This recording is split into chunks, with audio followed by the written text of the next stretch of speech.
Olá, então nós vimos a fermentação alcoólica, já vimos a parte mais densa, efetivamente, das fermentações, mas a gente, se tivesse parado menologicamente, onde paramos em fermentação alcoólica, iríamos ter um vinho que era uma criança, vamos dizer assim. Ele, ok, já existe, mas falta muito ainda, falta se desenvolver, falta ter efetivamente chegar num ponto em que de fato consiga caminhar por si só. Ele ainda é o vinho tão simplesmente recém-saído de fermentação alcoólica é ainda bruto e com muitas características que a gente quer atingir, com várias outras que a gente quer perder. Então, uma das ferramentas para a gente chegar na afinação que a gente quer é a fermentação malolática.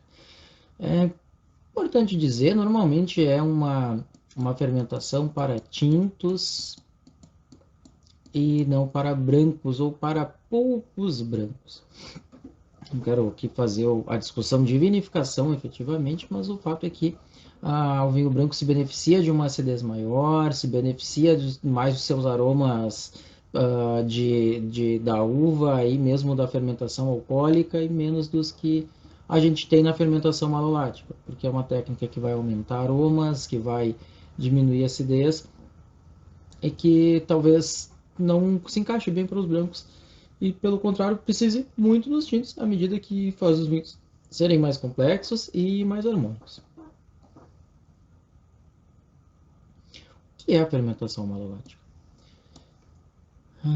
Que parece que está maior, né? Parece que, meu Deus, saímos de uma sucrinha, lembra? 6 carbonos. Cadê os 6 carbonos aqui, né? Aqui eu já estou contando 4.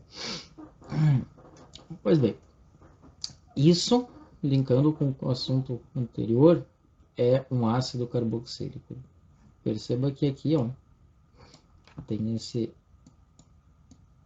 C, aqui tem uma continuidade da cadeia aqui, fechando uma ligação. Tem duas ligações, o carbono é tetravalente, portanto tem que fazer 4 ligações, um risquinho, 2 risquinhos aqui ligando no oxigênio, outro risquinho ligando na hidroxila. Isso é o grupamento químico que caracteriza um ácido orgânico. E foi mais ou menos assim que a gente viu que esterificava, né? Tirava aqui, perdia uma água aqui, juntava, não era isso aqui, né? Isso aqui é um outro ácido orgânico, mas de um álcool e grudava a cadeia aqui, fazia acetato, dietila e por aí vai. À medida que juntava ácido acético e etanol, por isso etila. Veja bem, aqui nós temos ácido málico. De onde sai isso? Da uva. A uva tem, é claro que diminui conforme vai a maturação, mas ela tem uma quantidade de ácido málico relevante. Málico, por que esse nome aí parece, sei lá, ácido ruim, um ácido qualquer coisa assim? Na verdade, Malus, se procurar aí, Malus SP, vai descobrir que isso aqui é o gênero de várias espécies de maçã. Ou seja, o ácido málico é o ácido típico da maçã. E não é por nada que aquela acidez refrescante do ácido málico, que algumas crianças não gostam, assim, quando bem novas, né? Porque a maçã tem aquela certa sensação ácida, é devido ao ácido málico. Não é um ácido exclusivo da maçã, mas é característico da maçã. Diferente do que é o ácido tartárico para o vinho, né? Para ir para as uvas. Ele é praticamente exclusivo das uvas. Tanto que quando se descobre aí um resíduo um resíduo não porque já teria evaporado, mas aí, milênios depois, quase, você descobre aí que na tumba de um faraó tinha um jarro. O que tinha nesse jarro? Uma das formas de descobrir se é vinho é procurando ácido tartárico. Mas vamos voltar ao ácido málico. O ácido málico está aqui, é presente no vinho, é um ácido forte. E basicamente pelo seguinte, porque ele tem aqui, já tem uma sublinhada e aqui tem outra função ácida, ele é um diácido. Isso é parte do que faz ele ser muito mais agressivo. É um ácido com duas funções ácidas. Essas funções ácidas se expressam numa acidez mais, de alguma forma, até mesmo agressiva, o que pode ser muito bom para alguns tipos de vinho mais frescos, mas não é bom para vinhos que não comportam tanta acidez e que não são tão frescos como é a maior parte dos tintos. Esse ácido, portanto, é um ácido mais agressivo, é um ácido não muito estável, porque uma dessas terminações ácidas dele tem facilidade de ser degradada por bactérias láticas. E aqui eu faço um parêntese, não são leveduras, não são bactérias acéticas, não são bactérias, sei lá, eu de qualquer outro gênero, são bactérias láticas. Ácido-láticas, elas são tratadas de diversas formas. E que fazem o quê? A conversão do ácido málico em ácido lático em gás carbônico. E gás carbônico. Eu faço um outro parêntese. Bactéria lática é a que faz o iogurte, é a que faz o pepino fermentado, como era, não só o pepino em conserva, mas o pepino efetivamente como picles, como fermentado. Elas fazem diversos produtos que a gente, inclusive, não pensa, não imagina que sejam feitos por elas. Só que é importante dizer, e aí a gente volta lá na importância, quando a gente falava de saber qual é o micro-organismo que faz a fermentação, que quando a gente voltar em fermentação, quando a gente voltar, mas se a gente usasse mesmo o raciocínio aqui, dissesse, e se eu tirar a levedura lá da fermentação alcoólica e pôr alguma outra levedura, alguma outra bactéria, algum outro fungo, alguma outra bactéria, se eu puser bactéria lática, ela não vai degradar ácido málico, ela vai, como todo mundo vai preferir degradar açúcares. E quando ela degrada açúcares, ela cria diversos subprodutos que a gente não deseja, tá? Diferentes desses aqui. Então, a bactéria lática na fermentação alcoólica, ela está sempre, na fermentação alcoólica, desculpa, na elaboração de vinho, ela está sempre presente já na uva, ela aguenta, digamos, no mosto e no vinho ali, na fermentação, mas a gente provavelmente não quer que ela se desenvolva durante a fermentação alcoólica, para que ela não degrade açúcar e sim o ácido málico depois. Exceções são regiões mais frias, em que talvez seja importante correr um certo risco de ter bactérias láticas se desenvolvendo e consumindo um pouco de açúcar, mas tendo a fermentação malolática. Tem regiões muito frias em que esse processo não ocorre. E aí, mais uma vez, a gente fala de parâmetros de processo. O micro-organismo não consegue, a bactéria lática é muito sensível a frio, não consegue trabalhar em temperaturas muito baixas.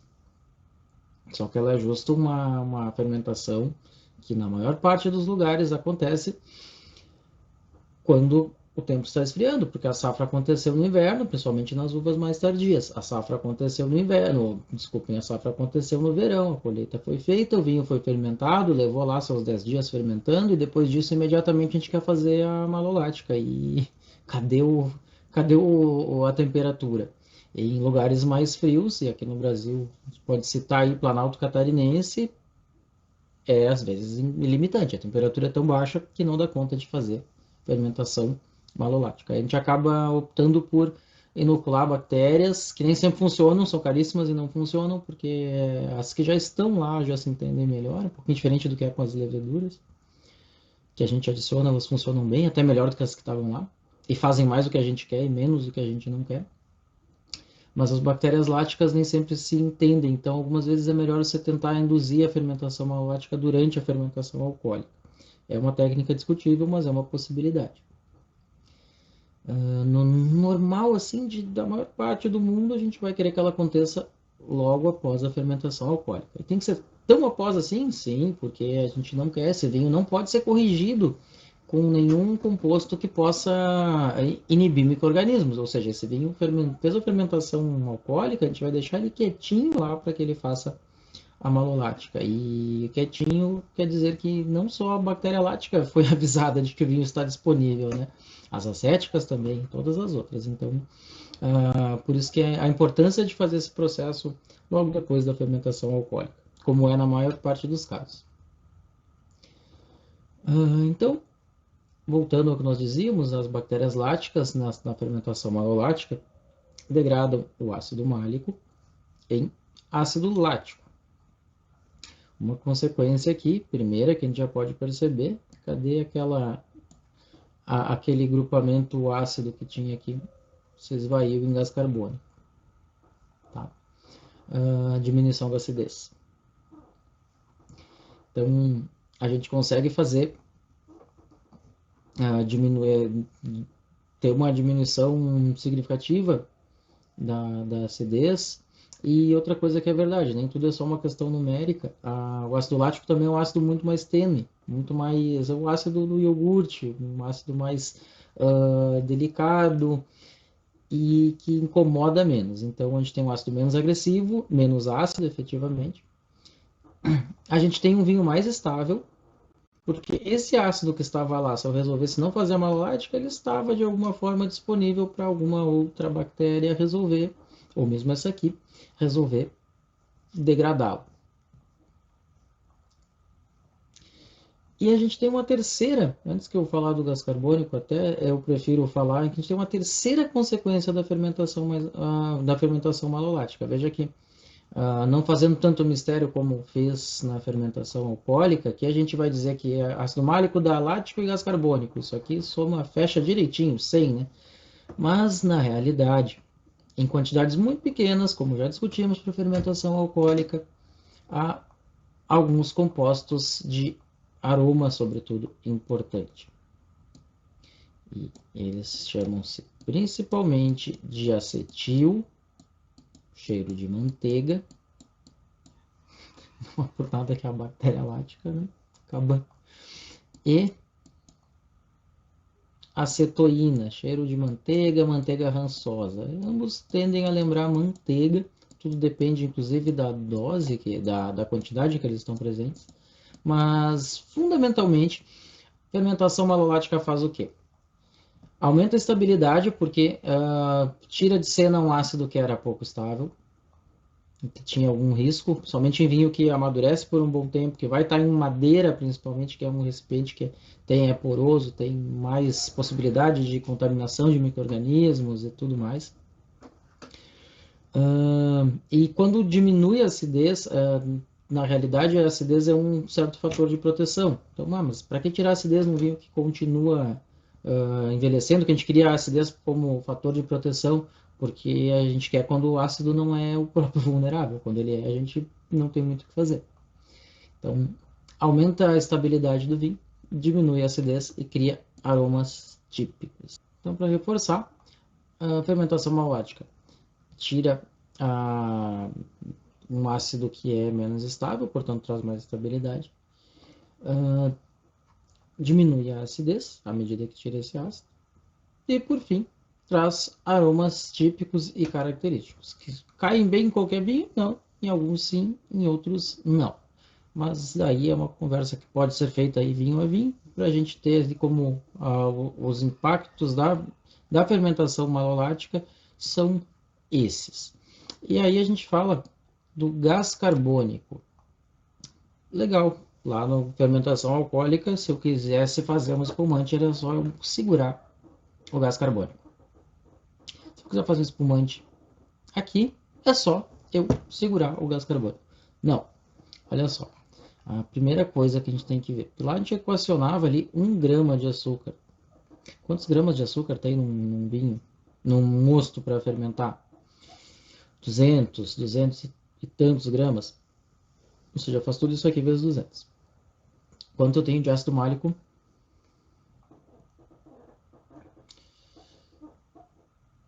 2 gramas, talvez. 2 gramas. Varia bastante, claro. Mas vamos dizer que, enfim, fosse 10 gramas, tá entendendo que 10 é muito menos que 200. E veja que também o rendimento em gás carbônico é menor. Aqui, lá a gente é praticamente metade, metade. Aqui a gente tem 2/3, 1/3 de gás carbônico. Fermentação malolática, portanto, feita por bactérias láticas. Quais são essas bactérias? É importante a gente dizer, não sei. E quase ninguém sabe, apenas as que são compradas a gente sabe que são cepas específicas, mas são bactérias ácido-láticas ou láticas, enfim, leuconostoque ou enostoque, depende da classificação, as classificações mudam, dos mesmos micro-organismos mudam de nome de vez em quando, mas são vários gêneros de bactérias láticas que fazem a fermentação malolática. Espontaneamente a gente não sabe bem qual é, mas isso é longe de ser um problema, porque acaba se cumprindo efetivamente, acontecendo, diferente da fermentação alcoólica que a gente não tem uma boa, que é um meio muito mais rico, o mosto, né, cheio de açúcar, que é um meio que a gente não tem uma barreira sanitária de álcool, onde tem acidez mais baixa, tem diversas coisas que a gente não consegue fazer o controle. Então aqui não é tão problemático. E diria que, suponho que o número seja esse, 95% do vinho do mundo faz a malolática espontaneamente. Pois bem, como eu estava dizendo aqui, então, fermentação malolática é uma fermentação feita por bactérias láticas que degradam ácido málico, não é açúcar, em ácido lático e gás carbônico. Só para a gente retomar, essas são então é uma imagem de uma bactéria lática,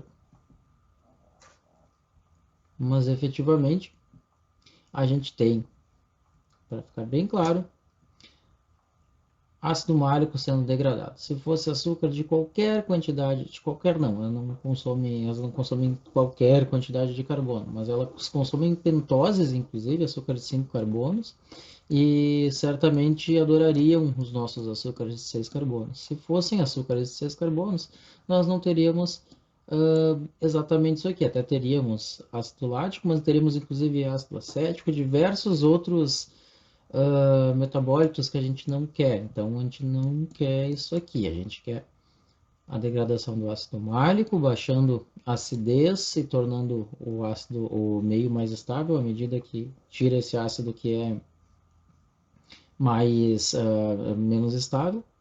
As bactérias láticas, então, fazem seu trabalho a partir da enzima malolática, que tem um nome não muito diferente do que é o processo, cria o ácido lático, gás carbônico que não é usado para espumatização, e aromas específicos, diga-se de passagem, amanteigados de acetil e acetoína.